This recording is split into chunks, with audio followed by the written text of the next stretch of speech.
Hello, hello, and welcome to the Innovative Mindset Podcast. I'm your host, Isolde Trachtenberg. Super happy that you're here. Super honored that you're taking even a little time out of your day to chat with me, or actually to listen to me.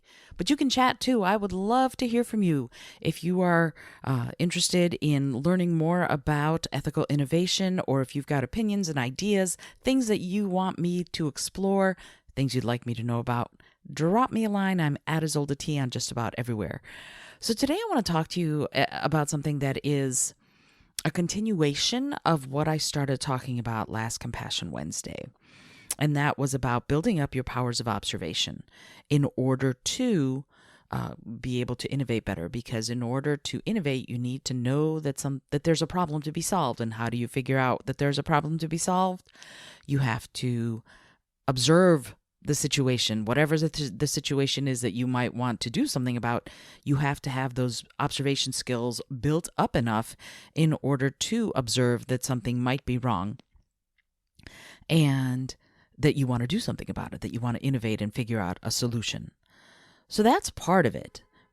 But the other part of it, of course, is that once you know something, you can't unknow it. There are cars and they are honking. It is that time of year where people are traveling a lot, and so there are taxi cabs and lifts and whatever, and they all honk for one another. So there we go. This is life in New York City. So let's explore this notion of unknowing. Can you ever truly forget something you observed and took in? You can, unless it's traumatic, right? We take things into short-term memory all the time and forget. Where did I put my keys?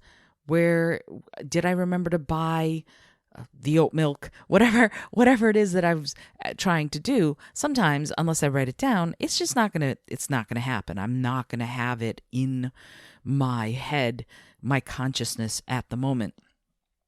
But there are many things that once you know about them, you cannot unknow about them. Once you know that the problem exists, there is no way for you to behave in the world as if that problem doesn't exist. And that's a big deal. It's a big deal for our psyches. It's a big deal for our minds. And it's a big deal for our physical selves, I think, because if you are in a situation where you're faced with somebody else's traumatic experience, what will you do? How will you react? Do you know? Have you thought about it? I remember many moons ago, I was walking with a friend to the farmer's market back when I lived in Washington, D.C. And as we walked, and this is going to be potentially disturbing on a couple of levels, so I'm going to give you warning. If you have issues and triggers around physical abuse, please note that I'm going to be talking about it right now. So as we were walking to the farmer's market, kitty corner across the street, I saw a man beating a woman. He was hitting her, and he had knocked her down onto a set of stone steps on T Street Northwest, if that helps, and T and 16th, in fact. And or maybe it was T and 18th, I don't remember now. And he was hitting her and kicking her. And I said, no. And thought, I'm going to stop this. Because for me, physical abuse of any kind towards any being, whether it's a bipedal human or a quadruped or a fish or a bird, it doesn't matter. Whatever the critter, whatever the being, abuse of that kind is not something that I will handle well, and will need to stop because of my own history of being abused as a child. That is a trigger for me, and I know that. So when I observe it, I have to get involved. There's nothing I can do about it. I'm gonna get involved and I'm gonna stop it. That's how I operate. So as soon as I saw it, we marched across the street and we we intervened. My friend and I intervened. We got him to stop hitting her. The police got called. They came, and we ended up having to go to court and be witnesses to the crime. And again, once you know that, you can't unknow it. We couldn't unknow it. We couldn't not see what was happening. It was right there in front of us. And there is no way to do anything, for me anyway, but to get involved, to intervene, and to make sure that it stops. Because again, once you observe it, because observation is tough, you may choose not to observe. You may choose not to get involved. And I can't and won't judge anybody for what they do or don't do in those kinds of situations, especially nowadays with concealed carry, and things could get very hazardous very quickly. But in that moment, I knew that I had to get involved and I had to stop him. And it's actually one of the reasons that I know that I can't do the bearing witness in trucks full of pigs or cows that are bound for slaughter. I've thought about being one of those people who goes and who gives the pigs just even a little bit of love, stroking on the snout or something. And I would love to have the courage to do what those people do, honestly, because it takes something more than I can do.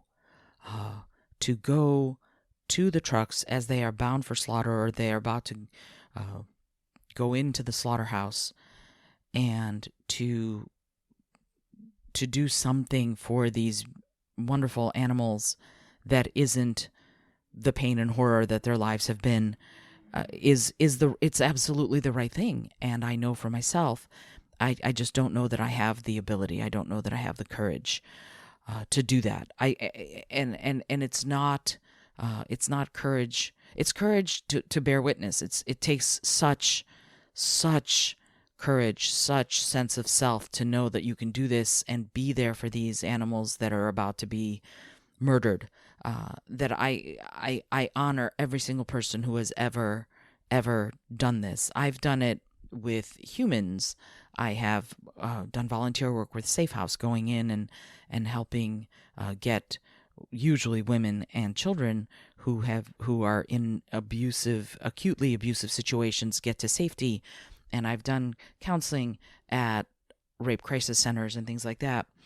And for some reason, and I think it's because the animals are helpless, right? There is no way to intervene on their behalf to save their lives in that moment. And maybe that's why I have such a problem with it, because that feeling of helplessness is something that is pervasive in those moments.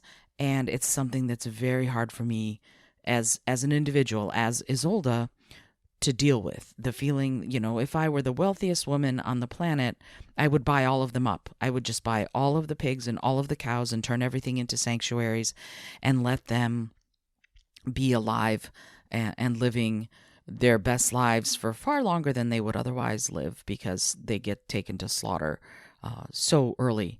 So if I were queen, that is what would happen. But I am not queen, and so I know that I cannot unknow that. I have stopped and made friends at the outskirts of farms with cows that have the tags on their ears, which means they're about to go to slaughter, and they weren't in the truck. It wasn't imminent, so it was a little bit easier for me, but it's something for us all to think about. What can you handle?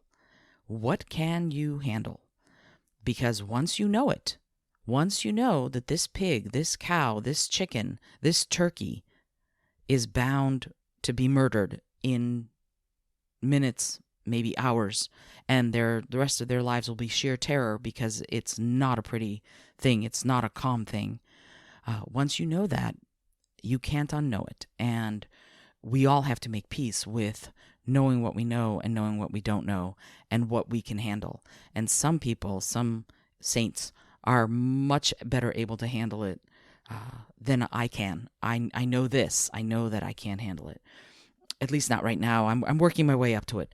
But it is, along with those powers of observation that I was talking about last time, it is crucial for us to understand what's going on the planet, what's going on potentially a couple of miles down the road from you, and what you want to know about it and what you don't want to know about it, what you're going to turn a blind eye to and what you're not going to turn a blind eye to, what will make you, and I don't mean you personally, I mean the general you, what will make you stand up and go, no, this I will not allow, because that's part of what we all have to do for ourselves.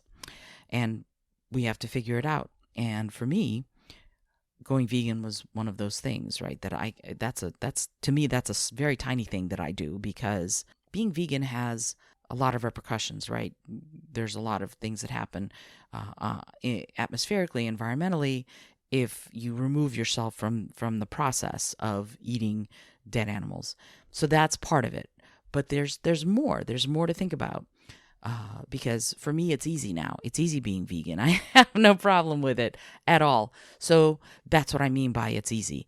For many people, it's not easy, and it's a choice they make, and they have to work at it really hard. For me, I live in a society where, oh my goodness, everything I want is available to me.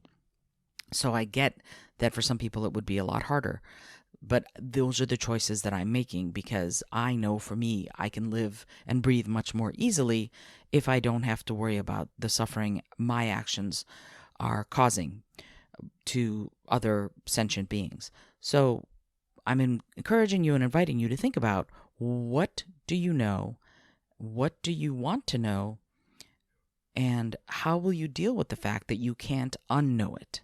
Once you know about it, you cannot unknow it. You cannot truly forget about something if it's gotten into that midterm or long-term memory.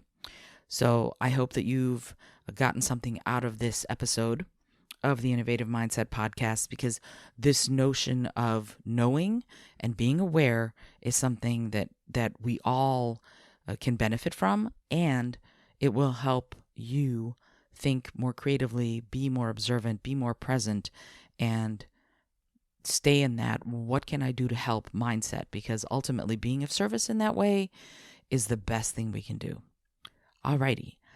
I am Isolde Trachtenberg for the Innovative Mindset Podcast, reminding you that ethical innovation is all about solving problems creatively because you're trying to do the right thing, and reminding you also to be bold, be creative, and most of all, be kind.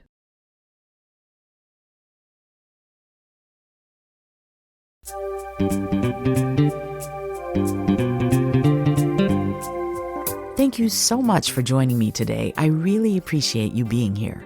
Please subscribe to the podcast if you're new, and it would mean the world to me if you told a friend about it. Today's episode was produced by Isolde Trachtenberg and is copyright 2021.